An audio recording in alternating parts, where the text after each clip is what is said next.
Assalamualaikum warahmatullahi wabarakatuh.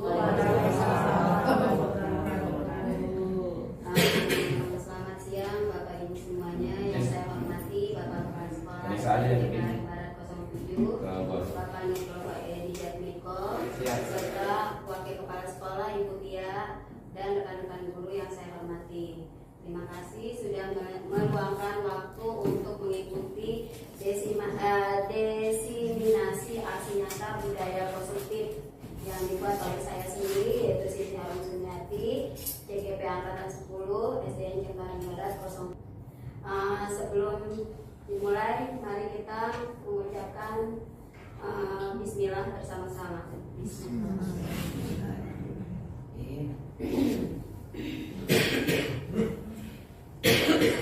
Baik Bapak Ibu, di sini ada budaya inti, budaya positif. Yang pertama adalah perubahan paradigma, yang kedua adalah disiplin positif. Ada budaya inti yaitu budaya positif. Yang pertama adalah perubahan paradigma belajar, yang kedua adalah disiplin positif, yang ketiga adalah nilai-nilai kebajikan, yang keempat adalah kebutuhan dasar manusia, dan yang kelima adalah motivasi perilaku manusia, keenam posisi kontrol guru, yang ketujuh keyakinan kelas, dan yang kedelapan adalah segitiga restitusi. Selanjutnya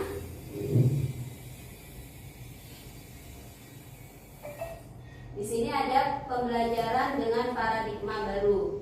Pembelajaran dengan paradigma baru yang merupakan pembelajaran yang dirancang berdasarkan prinsip belajar berdiferensiasi, yaitu pembelajaran disesuaikan dengan kebutuhan murid, jadi sesuai dengan kodratnya, sehingga para peserta didik belajar sesuai dengan kebutuhannya berdasarkan tahap perkembangan sesuai teori psikologis modern untuk mewujudkan profil pelajar Pancasila. Ini adalah profil pelajar Pancasila, ada 6 dimensi. Kita nyanyi bareng-bareng ya Bapak Ibu ya. Profil pelajar Pancasila beriman dan bertakwa pada Tuhan Yang Esa dan berharap mulia, berkerbinaan global, gotong royong mandiri, kreatif dan bernalar kritis.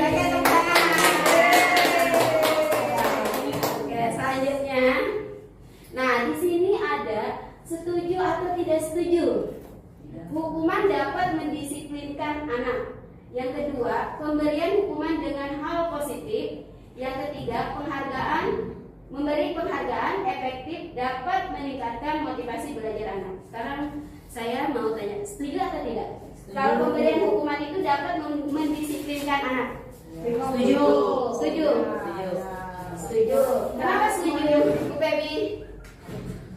Belajar dari pengalaman anak-anak zaman dahulu kan kita sering dapat hukuman dari guru kalau dapat masalah, lebih disiplin. Coba anak zaman sekarang nggak ada hukuman, nggak ada disiplin, jadi anak zaman sekarang itu lebih seenaknya sendiri kalau nggak ada hukuman. Oh gitu ya, berarti sekarang guru sekarang berarti 5 posisi kontrolnya sebagai penghukum dong. Kan hukuman dilihat-lihat dulu, Bu Arum masih dilihat dikit-dikit gapokin anak orang. Lihat dulu yang nyari masalah. Ada kasus kan yang anaknya ngerokok dalam kelas, ya masa kita diemin? Ya memang sebenarnya menghukum itu bukan jalan yang bisa mendisiplinkan anak sih sebenarnya ya, karena kita sebenarnya tidak boleh ada kata menghukum, karena di 5 posisi kontrol di sini ada penghukum, ada pemberi rasa bersalah, ada apa lagi Pak Yat? Ayo Pak Yat yang beri. Ya, ada sebagai manajer, ada lagi sebagai apa? Ya rekan atau teman ya, itu 5 posisi kontrol guru untuk mendisiplinkan anak. Memang sekarang itu kalau anak-anak sekarang itu kalau tidak ada hukuman pasti dia tidak akan disiplin ya, seperti itu. Lalu pemberian hukuman dengan hal positif. Contohnya coba Mbak Sima. Bagaimana Mbak Sima? Pemberian hukuman dengan hal positif. Mungkin dikasih ketika dia mampu menjawab kita bilang bagus, terus dikasih tepuk hebat, gitu. Jadi dia tuh apa sih namanya? Wah, pemberian hukuman hal positif atau ya kalau saya mungkin gitu ya, saya tipe orang yang kalau di dalam mengajar jaranglah saya kasih hukuman gitu. Kalaupun itu lebih kepada aduh kamu jawabannya masih kurang nak, tapi tetap dapat poin 60 gitu. Jadi saya tidak pernah tuh walaupun dia benar-benar salah begitu gitu. Jadi hukumannya tuh positif lah, istilah kata saya bilang kamu salah enggak gitu. Saya nggak pernah tuh. Berarti nggak langsung mendikte anak itu salah seperti itu ya. Kan kasihan mental dia nanti bisa anjlok gitu. Kalaupun kurang tepat jawabannya kita kan, aduh nak kurang sedikit lagi. Nah gitu. Jadi dia, gua nggak salah-salah banget gitu. Oke, terima kasih Bu Asima. Tepuk tangan untuk Bu Asima. Ya. Selanjutnya memberi penghargaan itu efektif dapat meningkatkan motivasi belajar anak. Kalau kita memberikan penghargaan itu membangkitkan motivasi anak atau tidak Bapak Ibu? Membangkitkan ya. Contoh motivasinya apa? Dikasih bintang, Dikasih bintang, tepuk tepuk hebat, ya seperti itu. barang juga, Iya. harus barang, Ya, kalau penghargaan dan dalam berbentuk barang ya, karena kalau barang mungkin nanti akan terus-menerus mengharapkan barang tersebut ya, seperti itu. Next, lanjut. Nah, di sini ada perubahan paradigma. Nah, letakkan salah satu benda yang sangat berharga di telapak tangan Anda dan genggam benda tersebut dengan segala upaya, daya upaya buatlah kepalan. Coba. Misalnya di tangan kita ini ada benda, lalu kita genggam. Nah, orang lain dengan sekuat tenaga dengan berbagai cara untuk meminta Anda memberikan benda tersebut. Contoh, mana genggamannya Bu Sum? Nah, saya memaksa. Wah, ini mudah ini. Berarti baik ya, berarti memberikan ya. Nggak mau dong.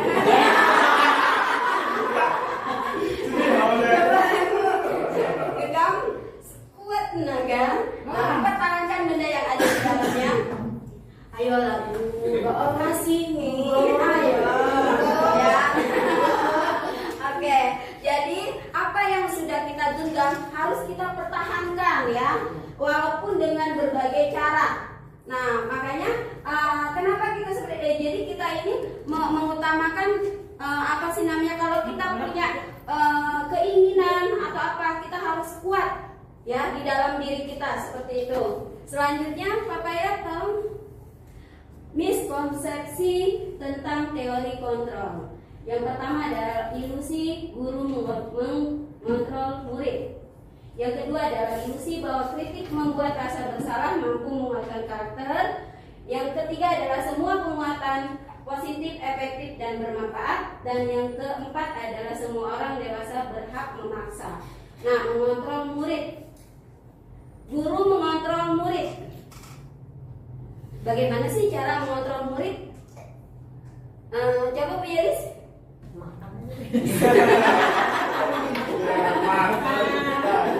Ketika kita sedang memberikan tugas anak-anak, siswa, Ya. kita lihat kita dia kerjakan, kita kontrol hasil tugasnya selama dia mengerjakan tugas. Berarti cara mengontrolnya itu kita melihat ya. Iya, anak merasa senang karena diperhatikan dia mengerjakan tugas. Oh iya, oke. Terima kasih Bu Yeri. Soal yang kedua, kritik membuat rasa bersalah mampu menguatkan karakter. Nah, kadang kita untuk memunculkan rasa bersalah anak itu kita susah ya. Kadang anak itu kalau udah kamu salah ya, kamu ini ya, tapi tetap aja anak itu akan bersikukuh dengan saya tidak bersalah, dia yang salah seperti itu. Padahal kalau misalnya ada masalah, anak itu berantem, anak itu memancing emosi temennya, lalu ikutan. Nah, berarti kan dua-duanya salah ya, tapi tetap anak ini kokoh, ya, tetap saya tidak salah, dia yang memancing duluan. Nah, ini kadang kita susah untuk membuat rasa bersalah pada anak itu, ya. Nah, ini PR kita sebagai guru. Jadi kita membuat rasa bersalah mampu menguatkan karakter, ya, karakter anak. Oh iya, aku ini salah, ternyata aku dipancing oleh temenku, aku sama-sama aja orang yang bersalah, seperti itu. Lalu semua penguatan positif efektif dan bermanfaat. Penguatan positif, kita memberikan penguatan hal-hal yang positif, yaitu seperti tadi memberikan penghargaan, reward, ya, itu penguatan yang positif. Lalu ada lagi, semua orang dewasa berhak memaksa. Benar apa salah? Salah, ya. Jadi kita di sini orang dewasa ini tidak berhak memaksa anak. Ya, makanya di sini di CGP di sini saya diajarkan yaitu pendidikan filosofi Ki Hajar Dewantara. Jadi kita melakukan pembelajaran sesuai dengan kodratnya, kodrat yang dimiliki anak, potensi yang dimiliki anak. Kita harus mengikuti, bukan murid yang mengikuti kita. Jadi kita yang mengikuti murid dengan kondisi alam dan juga dengan kodrat alam dan juga kodrat zaman, seperti itu. Selanjutnya, mengubah paradigma stimulus respon menjadi teori kontrol. Nah, di sini realita, kebutuhan kita sama, teori kontrolnya, kebutuhan kita berbeda. Ya, memang kebutuhan kita itu berbeda-beda. Kebutuhan saya dengan kebutuhan Husum itu belum tentu sama, berbeda, ya. Lalu ada lagi, semua orang melihat hal yang sama, yang stimulus responnya. Lalu yang teori kontrolnya, setiap orang memiliki gambaran berbeda, ya. Jadi semua orang melihat hal yang sama, hanya melihat dari luarnya. Setiap orang memiliki gambaran yang berbeda, ya, memiliki gambaran yang berbeda-beda. Saya dengan Usum mungkin dinilai sama orang, misalnya sama Bu Asima, itu gambarannya berbeda-beda. Dan saya sama Bu Sum, gambarannya oleh Bu Tiwi, itu juga gambarnya berbeda-beda. Menurut Bu Asima A, menurut Bu Tiwi mungkin B, seperti itu. Tapi kalau saya sama kasih minat menilai Bu Arum pasti sama. Oh, masa sih?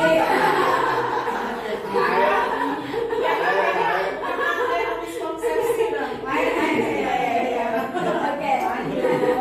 Selain B-nya arahnya beda. Pak, mohon maaf. Perilaku buruk menjadi sebagai suatu kesalahan.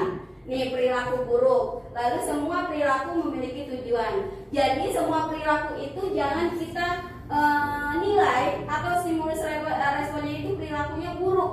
Jadi kita harus melihat perilaku ini pasti memiliki tujuan. Ya, kadang kita menilai, perilakunya buruk banget. Kita belum tentu tahu tujuannya itu seperti apa. Ya kan, ada ya berbohong untuk kebaikan, ya kan? Nah itu. Ada yang ya berbohong untuk kebaikan, ya. Diperbolehkan nggak sih? Kayaknya kalau bohong nggak bakal salah. Ada yang baik. Bohong untuk kebaikan. Diperbolehkan nggak, Bu Putri? Boleh. Tidak mengancam nyawa seseorang. Iya, berarti dilihat dari keadaan ya, kondisi. Kondisi. Nah, orang lain bisa mengontrol saya. Hanya Anda yang bisa mengontrol diri Anda sendiri. Yang benar yang mana? Hanya Anda yang bisa mengontrol diri Anda sendiri. Kita nggak bisa mengontrol orang lain ya, seperti itu. Lalu ada lagi di sini, saya bisa mengontrol orang lain. Anda tidak bisa mengontrol orang lain. Yang mana yang betul? Saya bisa mengontrol orang. Anda tidak bisa mengontrol orang lain, ya. Ini kebalikannya ya. Selanjutnya, pemaksaan ada pada saat bujukan gagal. Nah, di sini sering dilakukan ya, kolaborasi dan konsensus menciptakan pilihan-pilihan baru. Nah, mungkin yang tadi kebohongan itu kalimatnya tepatnya di sini. Di mana?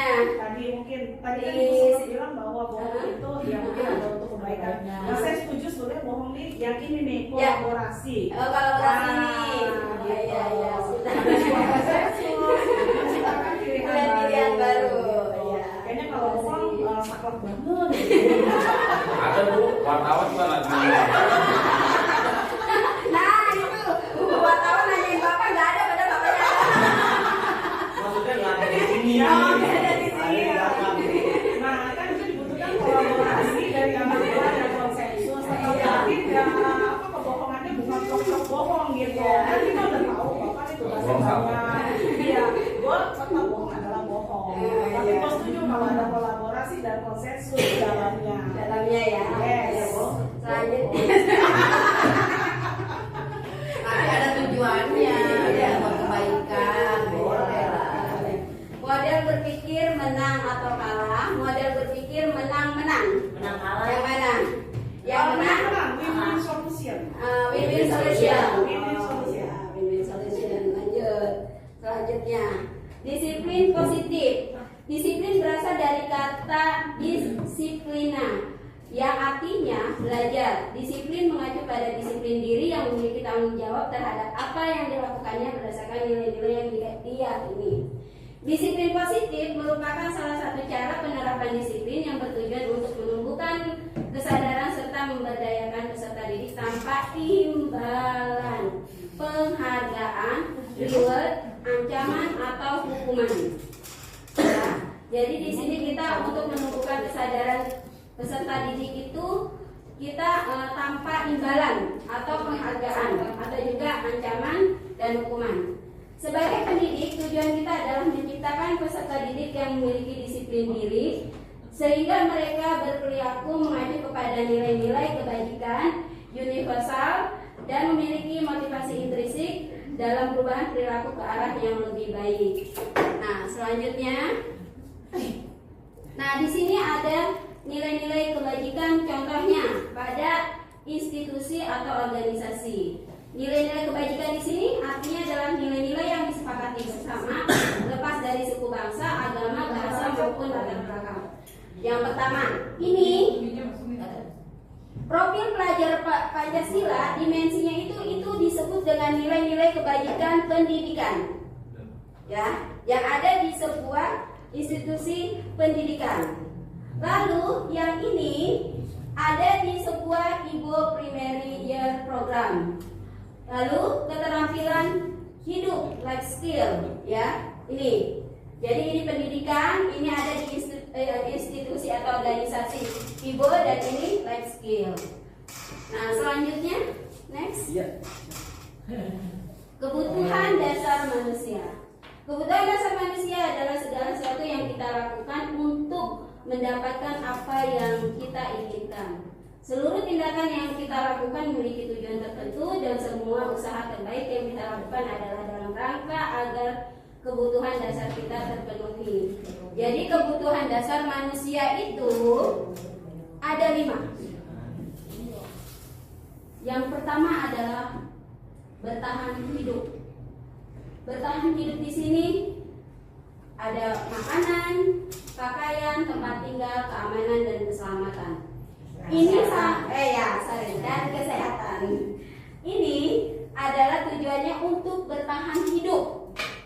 Ya, kita kalau nggak makan bertahan hidup atau tidak? Tidak, itu yang utama. Makanya di urutan yang pertama. Setelah itu pakaian, tempat tinggal, keamanan, kesehatan. Selanjutnya kasih sayang dan rasa diterima. Kita juga membutuhkan kasih sayang dan rasa diterima. Ya. Rasa diterima di lingkungan, dipedulikan, berbagi dan kerjasama. Ya, selanjutnya penguasaan, yaitu penguasaan. Contohnya adalah harga diri. Jadi setiap manusia itu mempunyai harga diri.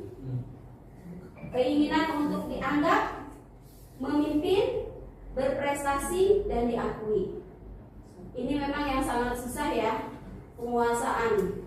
Karena ada harga diri, tergantung harga diri kita, keinginan untuk dianggap, keberadaan kita di lingkungan itu.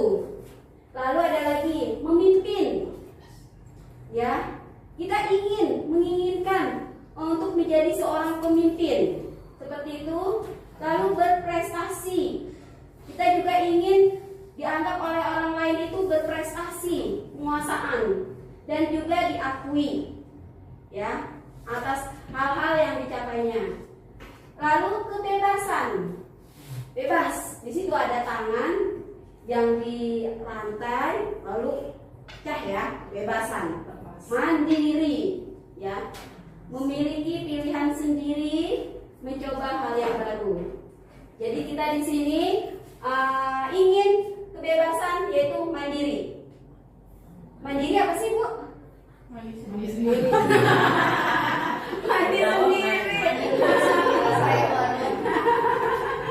Ya. Saya nggak bisa mandi sendiri. Ya, mandiri ya, melakukan suatu hal dengan sendiri ya, tanpa bantuan orang lain, dengan penuh tanggung jawab. Lalu memiliki pilihan sendiri tanpa ditentukan oleh orang lain. Ya. Terus selanjutnya mencoba hal yang baru. Ya, kita ingin kebebasan juga mencoba hal-hal yang baru. Jadi tidak ada tekanan ataupun batasan untuk mencoba hal-hal yang baru seperti itu. Lalu yang kelima adalah kesenangan. Nah, kesenangan di sini kita ada bermain, humor dan tertawa. Bermain, kita mau bermain, humor, kita canda-canda, tertawa juga sama ya. Itulah 5 kebutuhan dasar manusia. Dan terima kasih Bapak Ibu atas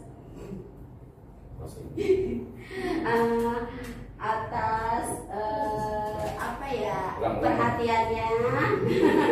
Atas perhatiannya, mungkin itu aja yang bisa saya sampaikan. Ada pertanyaan atau tidak Bapak Ibu? Mungkin saya menambahkan sedikit dari kemarin saya kan ikut pelatihan. Nah, dari pelatihan itu ternyata dari 6 karakter profil Pelajar Pancasila dimensi ya. guru-guru harusnya menguasai 1 hal lagi. Ada tambahan lagi? Ada, namanya ketahan malangan. Oh, ketahan malangan. Ya, jadi kemarin kami dari pelatihan kemarin ada 1 lagi yang harus kita kuasai sebagai guru, ketahan malangan. Di mana itu adalah kemampuan diri untuk menghadapi kenyataan hidup. Baik dalam suka maupun duka. Karena kan kenyataan yang kita hadapi sekarang, anak SD saja dia sudah istilah kata mohon maaf sebelumnya ya untuk teman-teman perceraian orang tua. Dia tuh jadi down, bahkan ada yang sampai bunuh diri. Kemudian ditinggal pacar, tidak tahan malam, bunuh diri. Nah, jadi ternyata ada yang harus kita tambahkan, teman-teman. Namanya kita harus mengajarkan ketahan malangan. Bagaimana bahwa hidup itu kita harus mampu menghadapinya. Nah, mungkin disinilah kita sebagai guru bisa memberikan masukan-masukan bahwa dia tidak hidup sendiri, dia bisa curhat sama temannya kalau rasanya terlalu berat, begitu. Dan kita guru juga mungkin harus mampu juga melihat anak-anak kita gitu ketika mereka hadir di sekolah wajahnya udah mulai tidak gembira. Nah, kita di situ bisa tanyakan kenapa gitu. Bukannya langsung disetrap, kamu datang wajahnya sebab peluru misalnya ya. Sama dia gitu kan. Jadi itu yang kami dapatkan kemarin ya Bu Tia, Bu Yalis ya. Saya bukan gurunya aja, gurunya sama Bu. Orang tua juga ada ya. Tapi kan kita mungkin karena kita dulu kita ke anak kali ya. Itu saja sih Ibu Arum. Ya, terima kasih Bu Asima atas masukannya. Mungkin selama ini saya mengikuti CGP ini, tapi belum ada tambahan ya dari sananya. Mungkin karena belum diresmikan atau bagaimana, saya juga kurang tahu ya. Atau belum ditambahkan atau gimana ya, karena selama saya mengikuti pendidikan CGP ini belum ada yang namanya tambah 1 lagi tadi ketahan malangan kan seperti itu. Ya mungkin nanti kalau saya mengikuti Zoom mungkin saya nanti akan tanyakan seperti itu. Dia masuknya ke profil pelajar Pancasila yang dari 6 itu, berarti ada 7 ya sekarang. Minimal seorang guru harus memiliki dasar-dasar pengetahuan tentang itu untuk ditularkan kepada siswanya. Karena sekarang kan anak-anak sekarang kebanyakan itu kurang mampu menghadapi kenyataan hidup ya. Anak-anak temannya punya HP baru, anak-anak ya, kalau kita mungkin kita karena sudah bekerja kita bisa beli lah ya. Tapi kalau anak-anak kan begitu, ujungnya bagaimana gitu.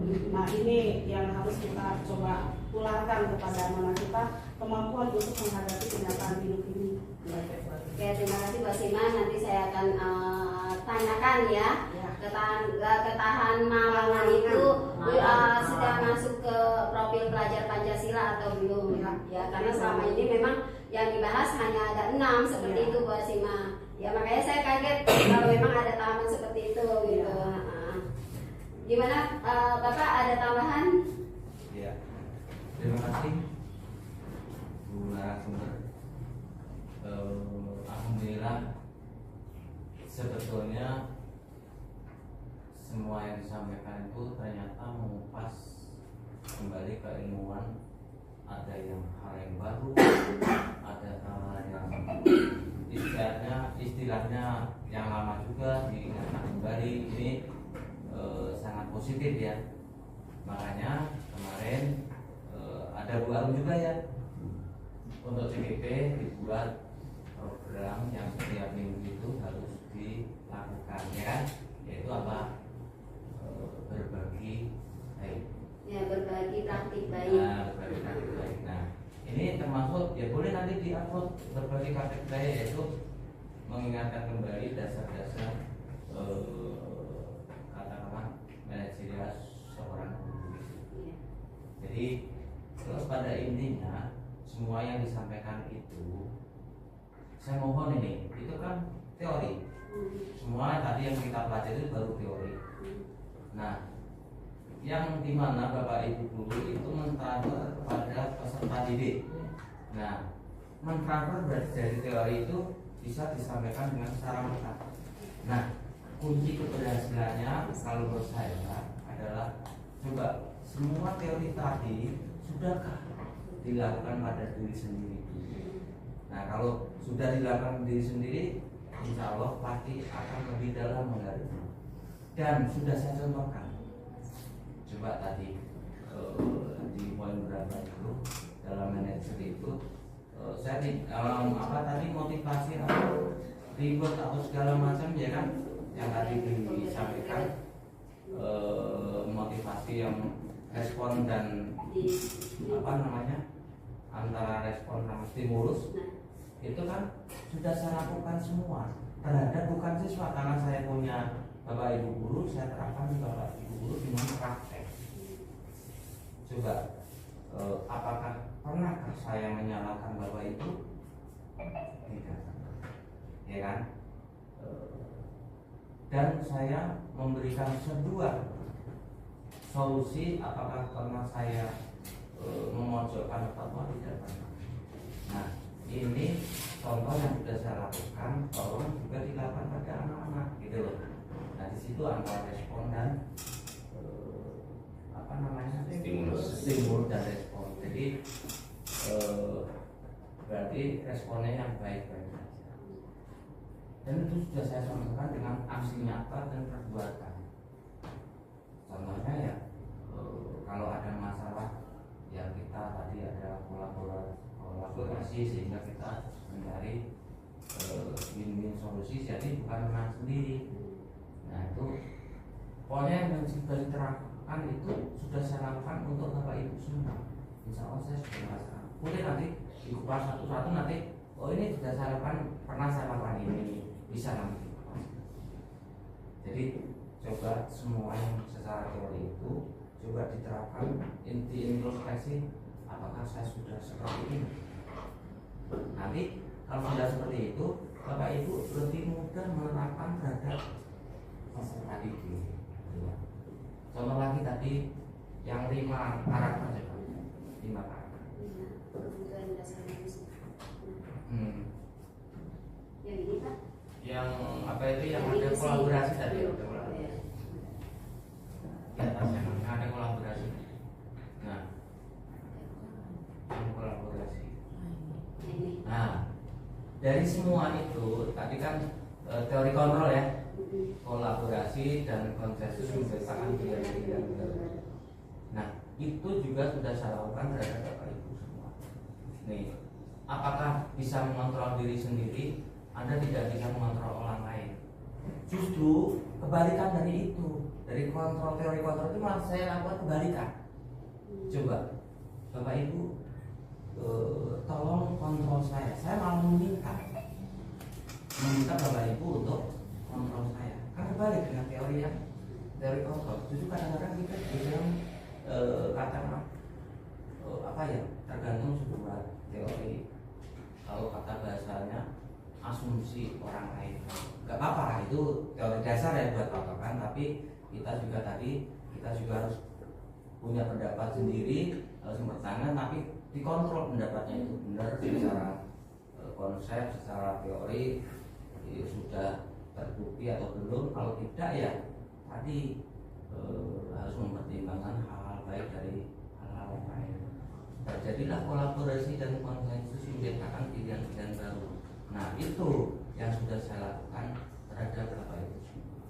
Jadi bukan saya ingin diktator atau ingin menang sendiri, justru saya malah minta dari Bapak Ibu, ayo kita bareng-bareng. Nah, jadi semua sudah saya lakukan. Nah, tolong Bapak Ibu introspeksi pada saya sudah melakukan ini semua belum? Kalau belum saya juga gimana? Nah, nanti otomatis Bapak Ibu bisa semua aktivitas pembelajaran itu dengan melihat karakter dan psikologis siswa, usia dan segala macam, bakat minatnya itu nanti akan otomatis bisa terserap siswa. Karena sudah kita praktekkan ini. Contoh lagi, coba Bapak Ibu amatin saya dulu dari dulu sampai sekarang terhadap anak-anak saya juga, terhadap lingkungan. Makanya cenderung di masyarakat itu terjadi masalah-masalah kriminalitas atau rumah tangga atau sampai ke katakanlah lembaga. Cenderung mereka selalu menyalahkan orang lain, mengambil hitamkan orang lain. Kenapa itu terjadi? Karena terbentuk dari kecil itu selalu menyalahkan orang. Tolong hal itu karakter harus dibentuk. Nah Bapak Ibu harus paham itu supaya tidak terjadi itu. Terjadilah kasus pembulian dan macam-macam. Dia itu salah satu anak itu tidak menyadari bahwa kita itu jangan selalu menyalahkan orang.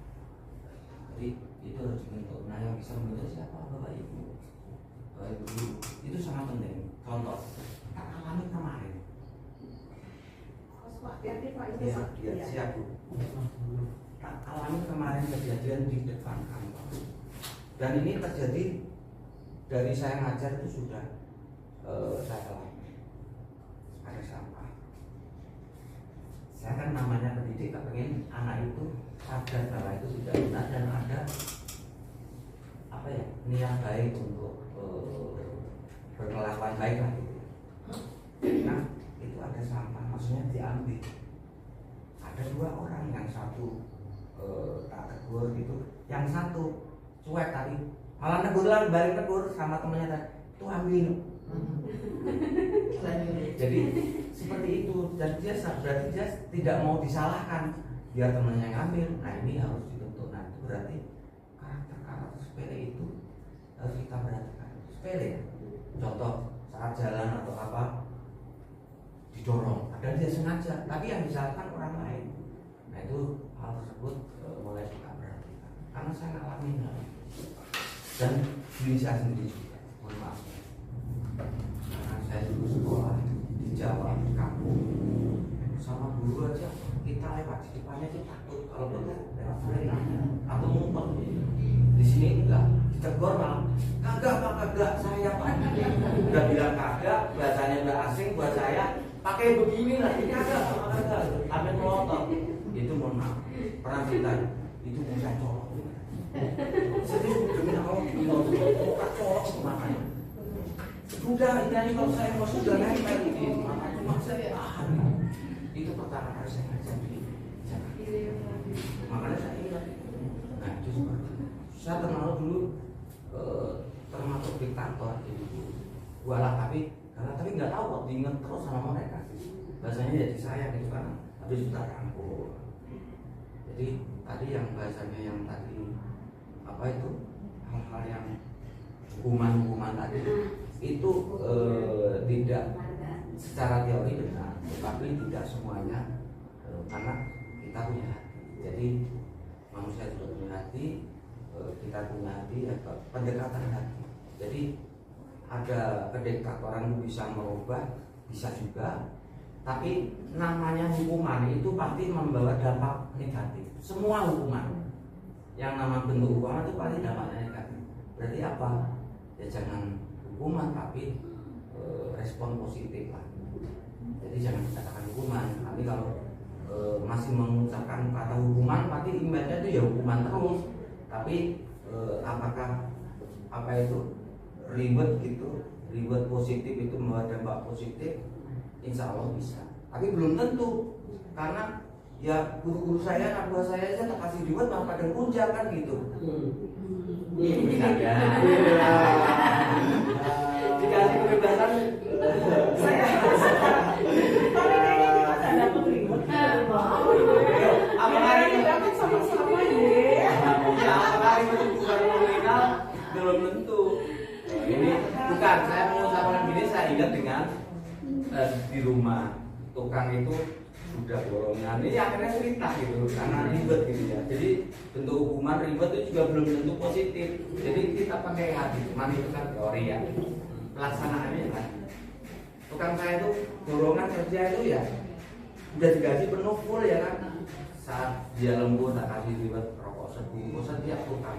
Tapi ya tetap aja saya nanya, malah aku dikritik anakku yang masih Bapak bagaimana mau semangat, orang dia nggak kerja aja makan kenyang rokok untung gitu. Nah jadi berarti apa? Penyadaran pada pribadi ya. Jadi intinya penyadaran pada apa karakter. Jadi kalau menurut saya jangan hukuman ya, tapi pembentukan karakter. Belajar Pancasila karakter itu. Jadi intinya karakter jangan disebut hukuman.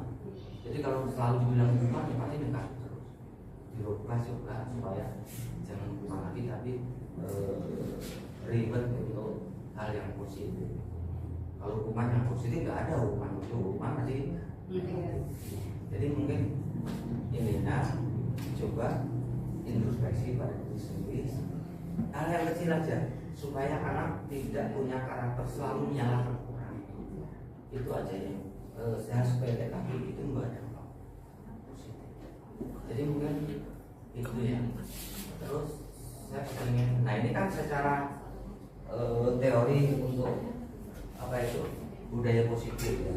Nah sekarang budaya positif itu bisa dilakukan saat pembelajaran.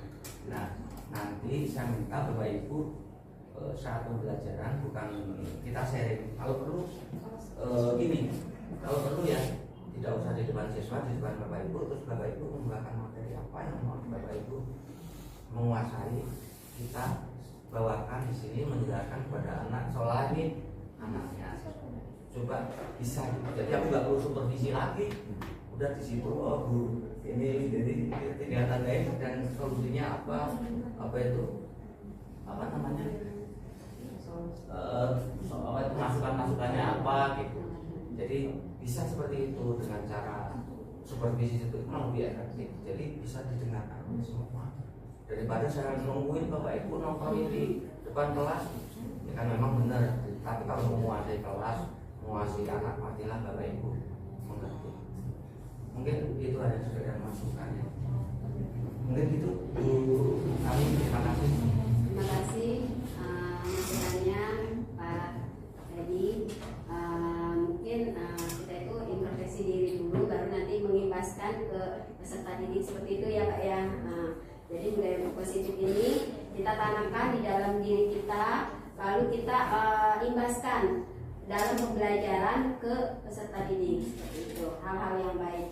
Nah mungkin itu aja paparan dari saya. Terima kasih atas kehadirannya Bapak Ibu semua. Bapak Edi, Bu Tia, terima kasih. Assalamualaikum warahmatullahi wabarakatuh.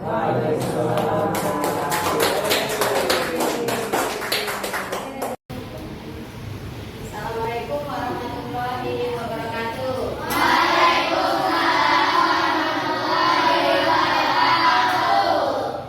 Apa kabar anak-anak? Baik, sehat, semangat, luar biasa. Tepuk semangat. Semangat,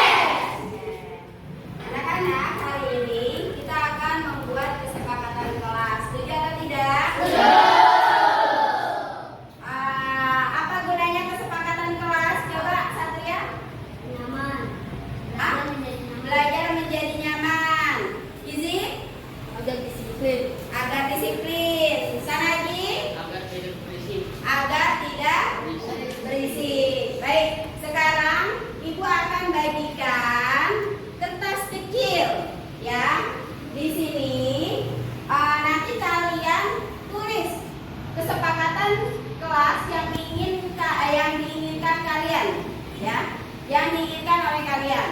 Oke, dibagikan ya.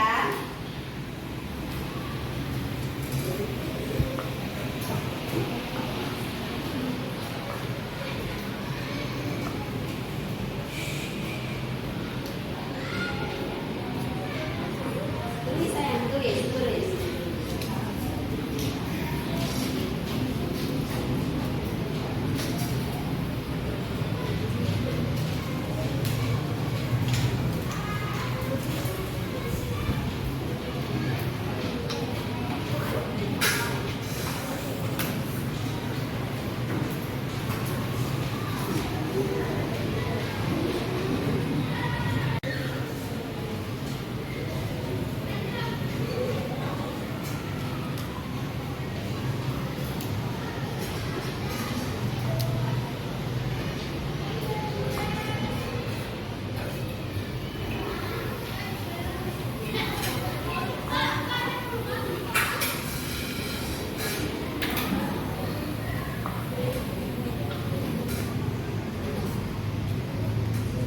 Ya, sekarang kalian sudah mulai tulis ya peraturan yang mau ada di dalam kelas itu apa, ya.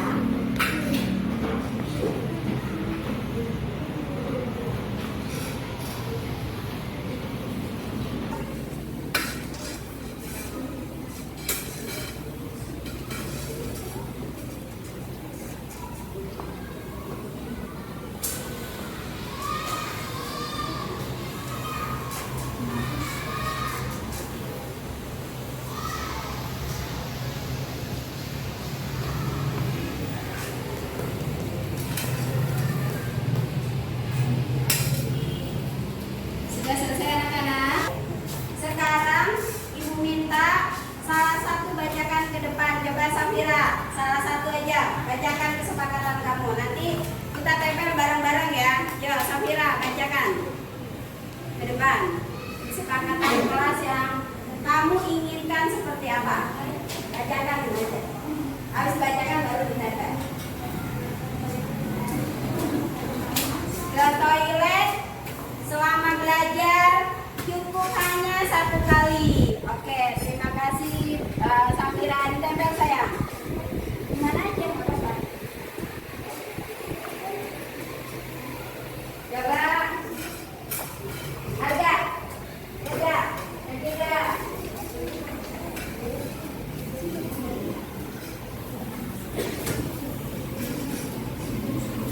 Bacakan ketiga. Tidak boleh berisik, tempel.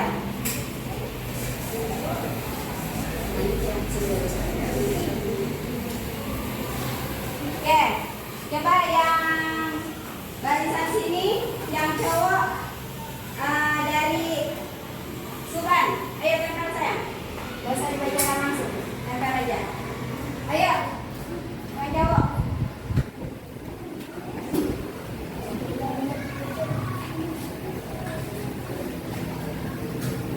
Di bawah aja sayang, di bawah aja. Di bawah aja.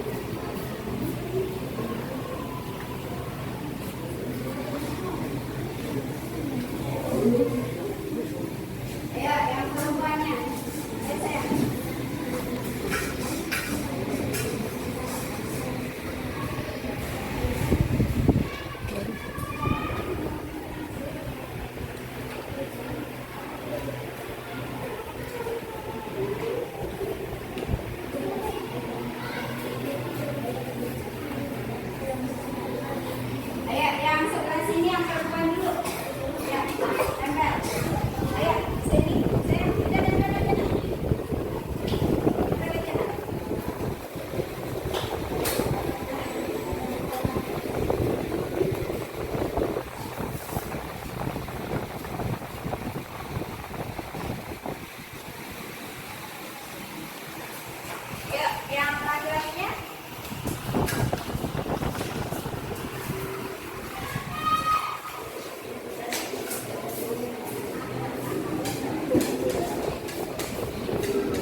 Ya, yang laki-lakinya sayang.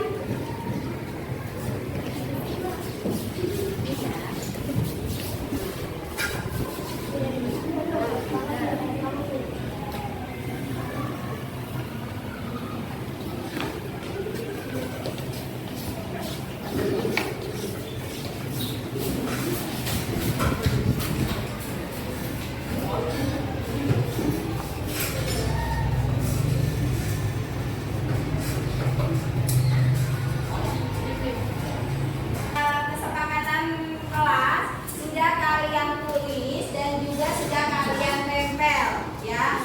Di sini ada contoh kesepakatan kelas yang diinginkan. Yang pertama yaitu pada saat belajar tidak boleh berisik ya. Lalu ada lagi yaitu apa di sini? Nah, harus menjalankan tugas piket kelas. Dan juga ada lagi di sini yaitu ke toilet hanya 1 kali selama belajar ya. Nah, kalau kesepakatan kelas sudah dibuat, berarti harus diapa? Ya, dijalankan atau dipatuhi ya. Oke, terima kasih anak-anak. Tepuk semangat. Terima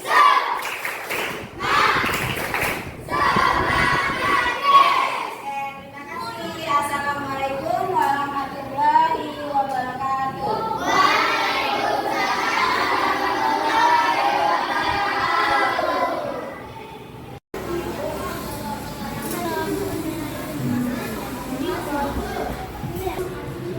Halo, nama saya Muhammad Faisal dari kelas 4C. Sekian, terima kasih. Halo, nama saya Nur dari kelas 4C. Terima kasih. Kan nama saya Ahmad Haji dari kelas 4C. Terima kasih. Halo, nama saya Samuel. Saya dari kelas 4C. Terima kasih. Senang sekali. Senang.